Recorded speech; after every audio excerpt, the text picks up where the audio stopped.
Kamu Iya, jangan merendah dong. barusan saya browsing soalnya, Bu. Wah, tapi keren ya, berarti jari kamu cepet ya.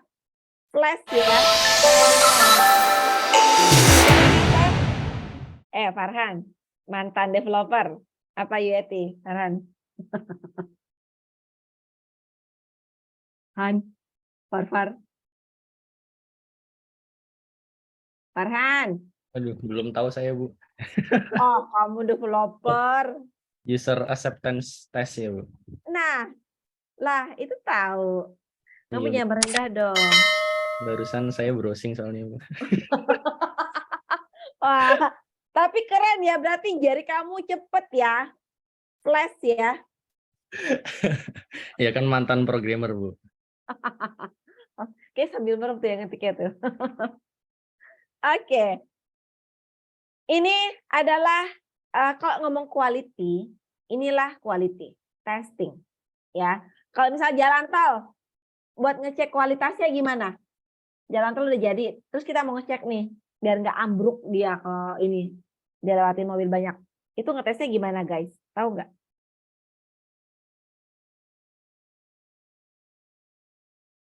Aku juga nggak tahu sih. Coba kita Google ya. Cuman kayaknya saya sempat baca atau sempat dengar itu pakai beban. Kayaknya dilewatin truk dengan beban sekian apa gitu, sekian berat, seberat yang dia ini gitu loh ya. Mungkin kapasitas tol ini menampung sampai dengan 100 ton misal, tapi sama developernya, bukan developer programmer ya, sama orang proyeknya dilewatin beban mungkin 150 ton. Itu kuat nggak gitu ya? Nah, di IT, di IS juga ada kayak gitu. Kalau itu namanya stress testing, ada stress testing, menguji. Jadi kalau misal normalnya sehari-hari bisa dikunjungi sebuah website ya, misal bisa dikunjungi oleh 1000 user. Tapi kita mau stress testing nih, kita mau coba dong 1500 kuat nggak dia. Nah itu stress testing ya, dalam IS ada. Tapi kalau untuk pengujian bertingkat di dalam ISPM ya teman-teman, itu pertama ada namanya unit test. Nih unit test yang merah ya. Unit test itu, nih Farhan tahu nih, dia habis ngoding ngetes, ngoding ngetes. Kayak gitu Kak Farhan? Iya, betul, Bu. Itu namanya, kamu tahu ya unit testing ya? Iya. Bahasa lainnya apa Farhan? Apa ya, Bu?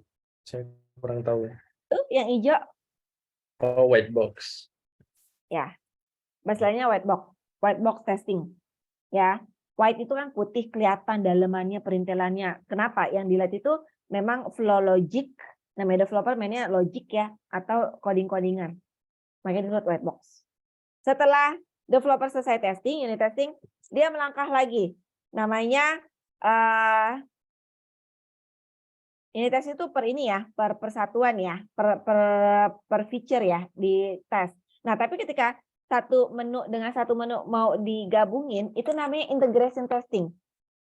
Ya. Nah, terus kan tadi bisa ada 10 menu nih atau 10 modul. Satu A dengan B, satu dengan 2 testing oke. 2 dengan 3 testing oke, ya kan? 1 2 3 testing oke. Nah, tapi udah semua ada 10, 1 sampai 10 di testing semua. Itu namanya sistem testing. Ya, atau ada yang disebutkan sistem integration testing. Nah, itu yang biru. Ya. Udah selesai semua nih. Kalau SIT biasanya yang testing itu internal. Orang-orang IT, orang-orang proyek, ya. Tapi habis itu mereka akan panggil end user, pengguna akhir, woi lu sini woi, testing gitu.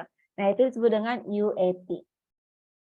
Oke, di UAT itu atau lebih dikenal dengan black box testing. Ya, kalau unit test itu white box, kalau UAT itu black box, ya. Di UAT itu sebelum si end user dia testing, itu akan dikasih skenario.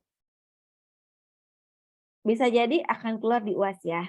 Buatlah skenario testing dari test case soal di atas. Bisa jadi itu keluar. Catat ya, guys. Terus gimana sih skenario testing itu? Silahkan googling. Gampang. Gampang kalau udah terbiasa dengan aplikasi, apalagi misal Gojek. Ya udah, jadi gini. Kalau misal kita mau pesan makanan tadi ya, skenarionya apa? Skenario pertama pesan apa? Mencari restoran. Nah, kalau mencari restoran berarti step-stepnya apa? 1, buka aplikasi, 2, login, 3, melihat banyak restoran gitu ya. 4, memilih restoran atau mencari dari menu search gitu kan, bla bla bla. Itu step-stepnya. Itu skenarionya. Ya. Seperti itu gampang. Terus expected result-nya apa? Expected result-nya menemukan restoran yang diinginkan. Terus begitu di testing, result-nya sesuai nggak dengan expected result? Kalau sesuai berarti pas. Kalau nggak sesuai berarti fail. Gitu doang. Kalian bisa cari ya di googling format skenario testing UAT. Nah, itu akan keluar. Ya. Itu bisa jadi yang keluar itu bisa jadi yang keluar flow-nya, flow UAT-nya ya, atau mungkin bisa yang lain. Mungkin ya. Tapi kalau misalnya nggak keluar, burian orang itu nggak keluar gitu. Ya nggak apa-apa juga kan, seenggaknya buat pengetahuan kalian gitu. Ya. Sip. Kita lihat pemenangnya. Widih. Luar biasa. Fajar. Beneran dia. Keren Fajar. Kok kamu diem-diem aja sih? Kamu jawab bener, Jar? Nggak tahu Bu, saya juga kaget itu ada nomor 1. Kok kaget? Tapi kaget-kaget senang gitu ya, Jar ya? Ya bisa kayak gitu Bu. Oke, Nayakas nih kayaknya baru muncul nih. Nayakas. Nayakas sah. Oh, Nayakas. Halo Ibu. Ih, Naya diem-diem nge-kick berapa orang kamu? Bisa, Nay? Kamu pakai 2 device kah? Cuman HP aja sih. Cepet ya? Langsung klik cepat aja. Emang udah tahu jawabannya atau nebak? Nebak sih, soalnya temen saya tuh ada yang QA, Bu. Terus sering nge-tweet tentang UAT gitu sih. Jadi langsung, kayaknya jawabannya UAT gitu. Oh, ada manfaat ya berteman dengan QA ya? Iya. Dan pasti dia menyenangi pekerjaannya ya, Nay? Betul. Saya nggak ngerti kenapa semua orang QA itu menikmati pekerjaannya. Kamu tahu nggak kenapa, Nay? Kurang tahu sih, Bu. Karena mayoritas mereka menjawab, gue seneng Bu nyari kesalahan orang. Bisa. Dan saya berapa kali nanya, lu kenapa lu demen banget sih di QA? Enak gue nyari kesalahan orang ya deh. Demen gue Iya. gitu. Dulunya dia juga itu sih, Bu, programmer.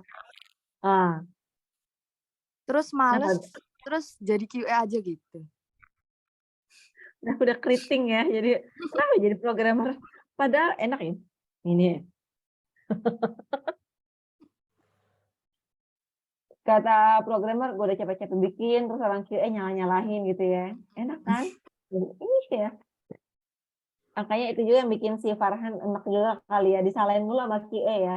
Ya Farhan? Iya, betul Bu. Ternyata begitu, Nay. Jadi salam buat temen yang QA ya. Iya, Bu. Bilang selamat menikmati hidup gitu. Oke. Marcelia tadi 5 ya? Berapa ya Marcel tadi ya? Gesang sebenarnya juga nggak ada kan, yang sempat ngilang ya. Mik, turun lagi Mik.